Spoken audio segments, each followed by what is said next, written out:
여러분 안녕하십니까? 땅의 역사 박종윤입니다. 세계사와 지정사 그리고 경제사 세 가지 맥락으로 근대사를 들여다보는 학교에서 감춰놓은 근대사 100장면 두 번째 시간입니다. 오늘도 조선의 르네상스 영종조 시대 두 장면을 들여다보겠습니다. 한 공동체가 오랫동안 가지고 있는 사상과 철학과 기술은 쉽게 변하지 않습니다. 처음에 말씀드렸듯이 인류가 탄생한 이래 벌어진 모든 변화는 외부에서 들어온 충격에서 시작이 됐습니다. 신문물과 새 사상을 수용하고 외부와 비교하는 과정에서 변화가 일어납니다. 자, 1742년 어느 날 유럽입니다. 프랑스 파리에 사는 가난한 작가 드니 디드로라는 사람에게 인생을 바꿀 제안이 들어옵니다. 브리아송이라는 저명한 출판인이 템플 스테니언이라는 영국 정치인이 쓴 그레시언 히스토리라는 책 번역 작업을 의뢰합니다. 극빈 생활자였던 디드로는 즉각 의뢰를 받아들이고 이 그리스 역사서를 프랑스로 번역합니다. 1745년 4월 프랑스 왕실로부터 독립, 단독 출판권을 받은 서적상 앙드레 르 브루통이 디드로에게 더 파격적인 제안을 합니다. 1728년 영국인 이프렘 체임버스가 쓴 백과사전 번역 작업을 해달라는 제안입니다. 1746년 이 제안을 받아들인 디드로는 1747년 정식으로 편집장에 선임됩니다. 그리고 세상을 바꿉니다.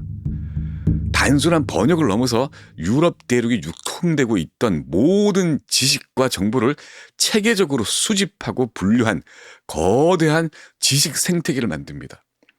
디드로가 이렇게 선언을 하죠. 지식 습득 수단은 세 가지다. 관찰과 사유와 실험이다. 관찰을 통해 사실을 수집한다. 사유는 그 사실들을 결합한다. 실험은 이 결합된 사실을 검증한다. 자연에 대한 관찰은 근면성실해야 한다. 사유는 심오해야 하며 실험은 정확해야 한다. 이 세 가지 도구가 결합되기는 쉽지 않다. 그래서 창조적인 천재는 드물다. 주술과 권위가 아니라 실증과 논리를 통한 시대, 근대가 열립니다. 이 번역에 참여한 필지는 중세를 버리고 근대를 맞는 시대 정신을 만들어갑니다. 디드로, 달랑베르, 볼테르, 몽테스키에 루소 같은 당대 최고의 계몽주의자들입니다. 이 사람들은 백과전서파라고 불립니다. 1751년 7월 1일 마침내 첫 권이 출판됩니다. 제목은 백과전서 혹은 과학, 예술, 기술에 관한 체계적인 사전입니다. 영국에서 탄생한 새 사상체계가 대륙으로 유입되면서 유럽을 근대 정신으로 무장시키게 된 사례입니다. 자, 이제 조선으로 가볼까요? 디드로가 백과사전 번역 제안을 받기 1년 전인 1745년 6월 11일입니다. 영의정 김제로가 영조에게 묻습니다. 관상감이 북경에서 책과 측후기, 망원경과 지도 따위를 구입한 적이 있습니다. 지난번에 궐 내에 들여다보낸 뒤 책은 절반만 반환됐습니다. 다른 기계와 지도도 쓸 곳이 있는데 아직 돌아오지 않았습니다. 영조가 대답합니다. 망원경은 일식 관찰에는 효과가 있다. 하지만 태양을 똑바로 쳐다보는 행위는 아름다운 일이 아니다. 그래서 망원경을 그대로 놔두면 좋지 못한 무리들이 위를 엿보는 버릇을 들이게 되는지라 내가 명하여 깨뜨려버렸다. 책과 지도도 물에 풀어서 글을 다 지워버렸다. 어렵게 북경 현지에서 수입해온 근대 기물과 근대 정신을 예의에 어긋나는 일이라면서 파괴하고 지워버렸다는 이야기입니다. 이에 대해서 신하들은 모두 찬탄하였다라고 실록에 적혀 있습니다. 외부로부터 유입되던 충격은 그렇게 최고위층에서 차단이 되고 조선은 근대를 목격하거나 경험할 기회를 놓쳐가고 있습니다. 기회를 놓치는 일이 쌓여가면서 조선은 전 근대라는 구덩이에서 쉽게 빠져나오지 못합니다. 자그마치 124년이 지난 1869년 8월 8일 17살짜리 왕 고종이 경북 북궁 근정전 월대에 올라서 소복을 입고 구식 행사를 올립니다.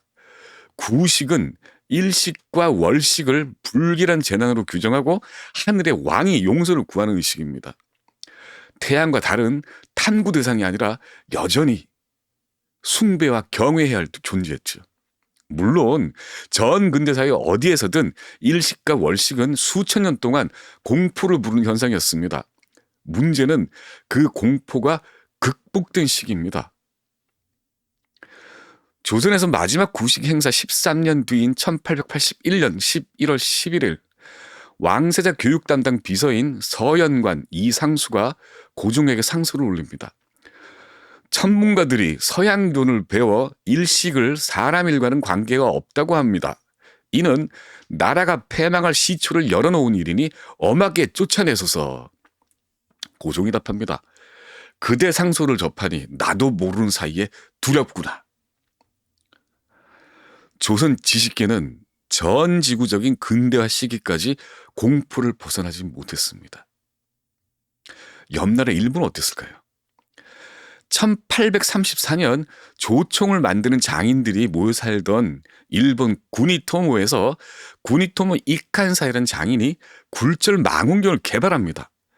이칸사이는 이 망원경으로 태양을 관찰하고 태양 흑점 지도를 작성하고 달을 관찰해서 분하고 지도를 작성합니다. 이 그림이 바로 그 그림입니다. 중국은 이미 12세기 북송 때 휘종이 이렇게 조령을 내립니다.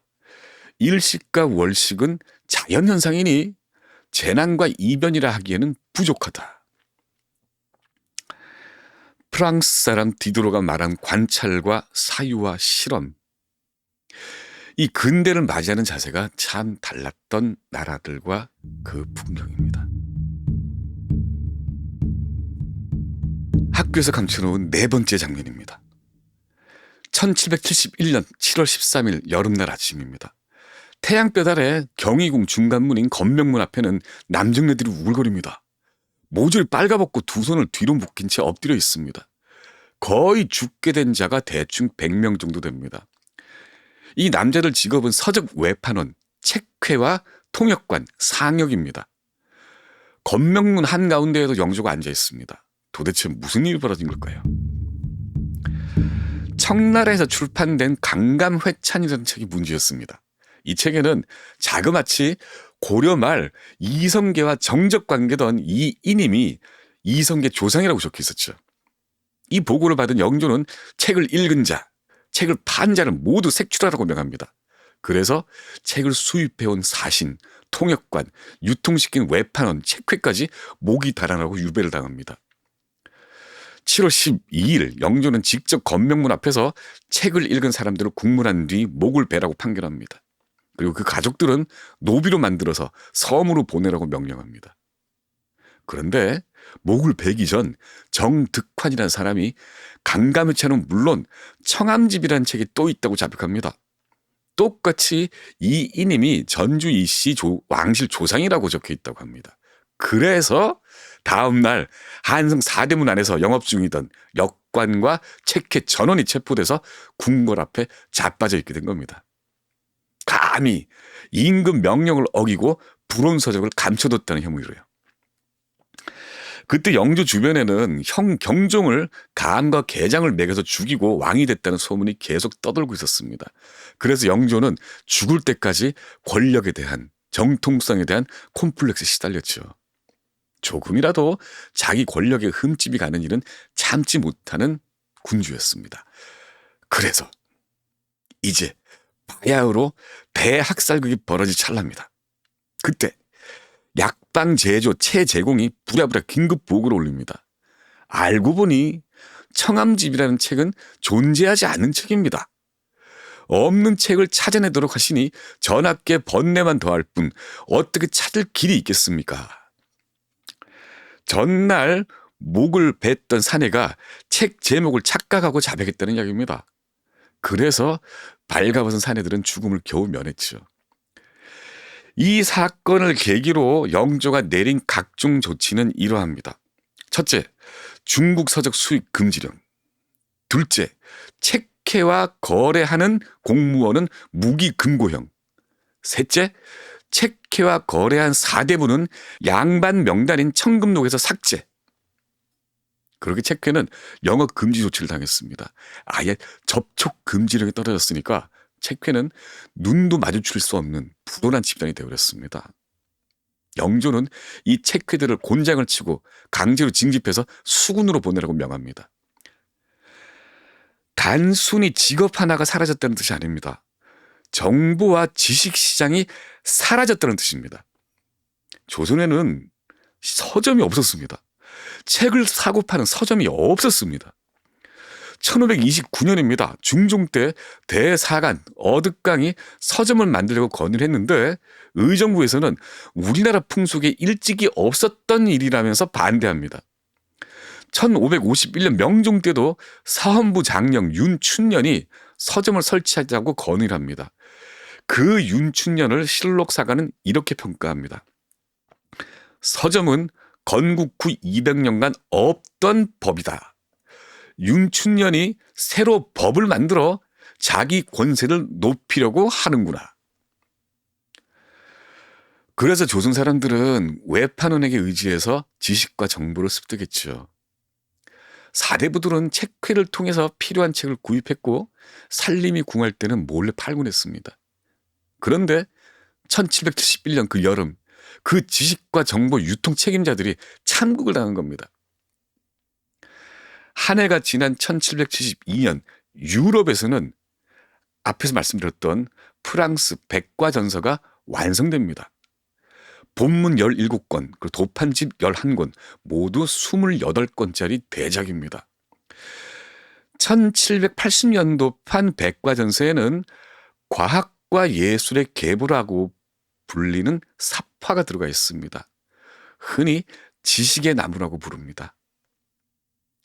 거미줄처럼 맞닿은 저 계보를 따라서 유럽은 체계적인 방법으로 근대를 향해 걸어갑니다. 정보와 지식이 있어도 유통이 돼야 의미가 있습니다. 조선은 그런 첨단 정보가 자라날 나무가 없었던 겁니다. 마지막으로 책회 학살극이 벌어지기 52년 전입니다. 숙종 때인 1719년 조선통신사 멤버로 일본을 방문했던 신유한이라는 사람이 해유록이라는 기행문을 남깁니다. 1719년 12월 14일자 일기에는 이렇게 적혀 있습니다. 오사카는 서적의 많음이 실로 천하장관이다. 일기가 이어집니다.